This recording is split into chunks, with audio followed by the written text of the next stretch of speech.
নমস্কার বন্ধুরা, সীমাস কিচেনে আপনাদের স্বাগত। আজকে আমি কাঁচা আম দিয়ে দারুণ টেস্টি দুখানা আচারের রেসিপি শেয়ার করব। রোদে দেওয়ার ঝামেলা ছাড়াই দারুণ টেস্টি এই আমের আচার কিভাবে আমি বানিয়েছি আসুন আপনাদের সঙ্গে শেয়ার করি। সবার আগে তো আমগুলোকে আমি ধুয়ে নেব, খুব ভালোভাবে ধোবো। তারপরে কিচেন টাওয়েল অথবা যে কোনো শুকনো রুমাল দিয়ে টাইট করে মুছবো, যাতে একটুও জল লেগে না থাকে। তারপরে পোটার অংশটা কেটে ফেলে দেবো আমের, একদম পাতলা পাতলা সরু সরু করে, খোসা সমেত কিন্তু কাটবো, খোসা আমি ফেলবো না, খোসা সমেতই আচার তৈরি করব। এরকম লম্বা লম্বা করে কেটে নেব। আমটা এতটাই কচি বন্ধুরা, দেখুন এর ভিতরে বীজ নেই কিন্তু একটু আমের ভেতরে। এবার এক এক করে আমগুলোকে কাটার পরে একটা পাত্রে তুলে নেব। তারপরে 1 চামচ নুন দিয়ে নুনের সঙ্গে আম ভালো করে একদম হাত দিয়ে মেখে নেব। তারপরে একটা প্লেট দিয়ে 10 মিনিটের জন্য ঢেকে রেখে দেব। এবার একটা মশলা বানিয়ে নেব এই আচারের জন্য। একটা প্যানে আমি একটা তেজপাতা, 4টে শুকনো লঙ্কা, 1 চামচ ধনে, হাফ চামচ জিরা আর হাফ চামচ কালো সর্ষে, 1 চামচ মৌরি, হাফ চামচ গোলমরিচ আর হাফ চামচ মেথি দানা মিডিয়াম ফ্লেমে ড্রাই রোস্ট করে নেব। যখন খুব সুন্দর গন্ধ বেরোতে শুরু করবে তখন একটা প্লেটে তুলে নেব। ঠান্ডা হওয়ার পরে গ্রাইন্ডিং জারে দিয়ে পাউডার বানিয়ে নেব। খুব মিহি পাউডার বানাবো না, একটু যাতে একটু একটু মতন থাকে, দরদরা টাইপের থাকে, সেরকম পাউডারটা বানাবো। এবার তেল ঢেলে দিয়েছি প্যানের মধ্যে, ছোটো বাটির 1 বাটি মতন। তেলটা যতক্ষণে গরম হচ্ছে ততক্ষণে এই যে নুনটা মাখিয়ে রেখেছিলাম না আমে, তার থেকে জলটা বেরিয়ে এসেছে দেখুন নুন দেওয়ার জন্য।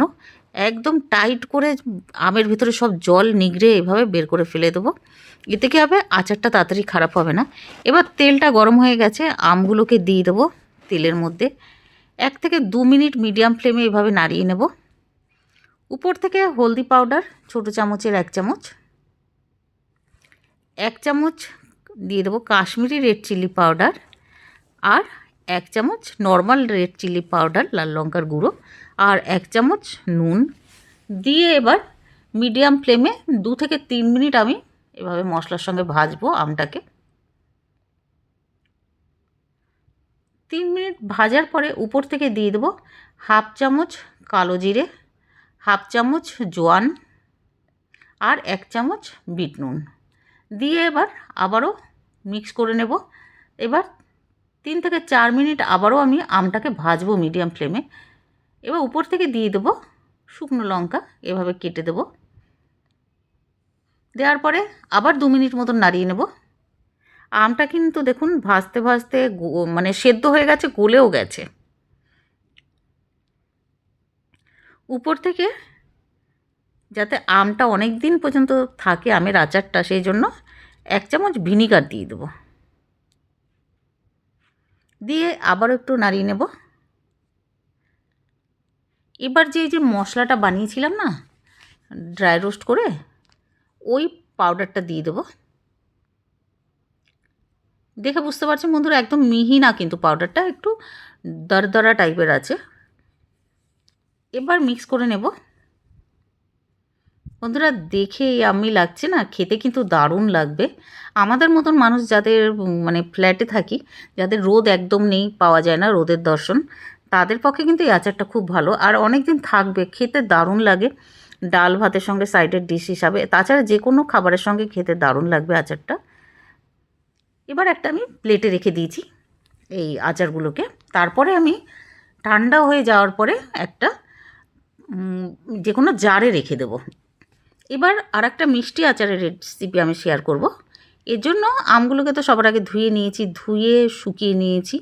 এবার একটা ছুরি দিয়ে কেটে নেব, এরকম বড় বড় পিস করে কেটে নেব। আমটা এতটাই কচি যে সব বীজগুলো পর্যন্ত কেটে যাচ্ছে দেখুন। সব আমগুলোকে কেটে নেব এইভাবে। একটা প্লেটে এবার তুলে রেখে দেবো। এবার আচারের জন্য একটা পাত্রের মধ্যে আমি জল দিয়েছি 1 কাপ মতন।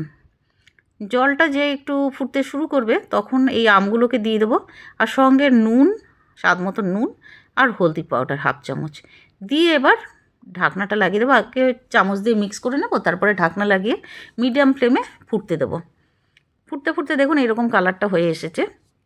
উপর থেকে 1 বাটি গুড় দিয়ে দেবো, ছোটো বাটির 1 বাটি মতন গুড় দিয়ে এবার আবারও এভাবে নাড়িয়ে নেব। দেখে নিয়েছেন বন্ধুরা যে আমটা কিন্তু গলে গেছে, আমি একটু দেখালাম। এবার একটা মশলা বানাবো। একটা তড়কা প্যানে 1 চামচ 5 ফোড়ন আর শুকনো লঙ্কা ড্রাই রোস্ট করে নেব। তারপরে ঠান্ডা হওয়ার পরে এটারও একটা পাউডার বানিয়ে নেব গ্রাইন্ডিং জারের মধ্যে।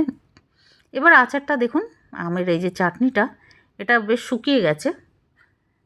এবার একটা তড়কা লাগাবো, তার জন্য তড়কা প্যানে একটু সর্ষের তেল 1 চামচ আর মেথি দানা 1/2 চামচ, 1/2 চামচ সর্ষে। যে ফুটতে শুরু করবে এই তড়কাটা এই আমের চাটনির মধ্যে দিয়ে দেবো।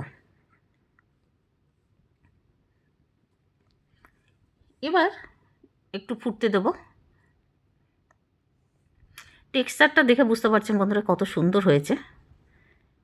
একটু নাড়ানোর পরে 1 থেকে 2 মিনিট নাড়ানোর পরে এই যে পাউডারটা বানিয়েছিলাম না, ওই পাউডারটা দিয়ে দিয়েছি। 5 ফোড়ন আর শুকনো লঙ্কার যে পাউডার বানিয়ে নিয়েছিলাম ড্রাই রোস্ট করে। এবার একটু নাড়িয়ে নেব। তৈরি হয়ে গেছে আমাদের মিষ্টি আমের আচার। এটাকে কিন্তু বন্ধুরা আমি ফ্রিজে রেখে খেয়েছি, ঠান্ডা ঠান্ডা দারুণ লেগেছে। এবার একটা বাটির মধ্যে তুলে নিয়েছি, পাত্রের মধ্যে। টেক্সচারটা দেখে বুঝতে পারছেন বন্ধুরা, আর দেখতে কত সুন্দর হয়েছে, খেতেও তেমন ইয়াম্মি। পুরো ভিডিও দেখার জন্য ধন্যবাদ। ভিডিওটা ভালো লাগলে প্লিজ লাইক, শেয়ার ও সাবস্ক্রাইব করে দেবেন। আর কমেন্ট করে জানাবেন যে এই 2 রকম আচারের রেসিপিটা আপনাদের কেমন লাগলো। পুরো ভিডিও দেখার জন্য অনেক অনেক ধন্যবাদ।